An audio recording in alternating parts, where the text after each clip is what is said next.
guys, yan muli po, ito na naman po tayo. Magluluto ako ng almusal namin. May mga tira-tira mga kamatis. Ito ang gagamitin natin, kamatis sa sibuyas.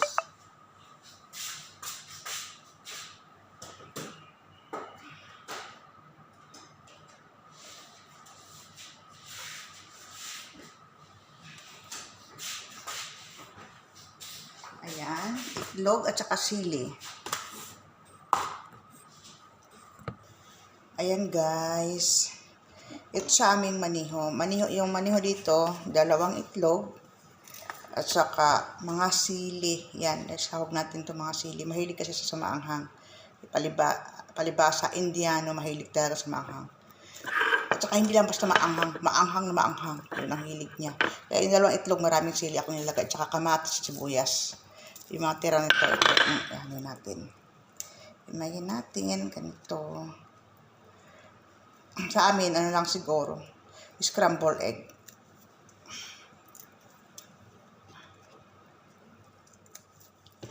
Sa amin, 2 na aking kasama. Hugasan muna natin, syempre. Always hugas-hugas. Always hugas-hugas sa ating mga lulutuin.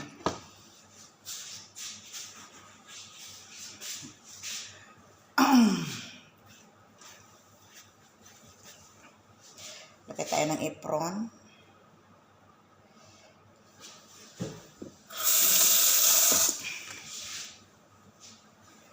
Ayan.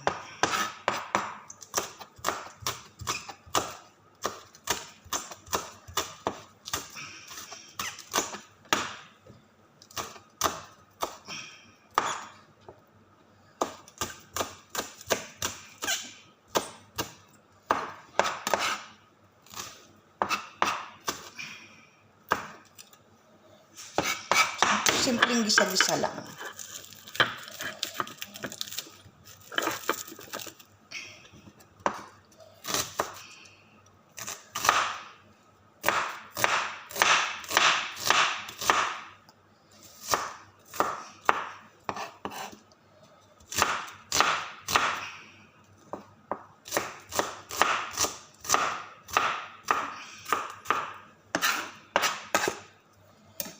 Kamatis.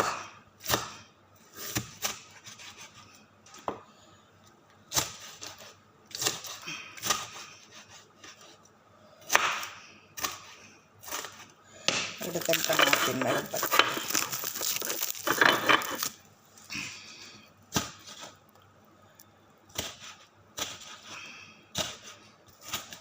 Ayan po. Ayan, ito yung sa amin ang kasama ko. Scramble egg na lang siguro. Kasi medyo lagay natin ang asin at saka kunting paminta. Tama na yan.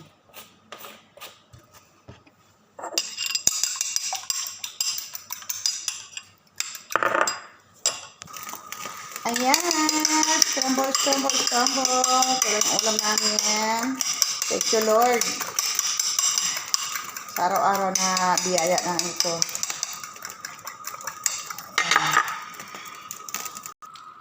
Ayan, dyan po lang. Nag-ano lang po ako ng maliit na pan. Ayan lang po. Unahin ko muna itong scrambled egg namin na aking kasama ni Sis Nilda bago kay maniho. Ayan guys, naluto ko na yung scrambled egg namin na aking kasama. So, ito naman yung para kay maniho. With 2 eggs din po.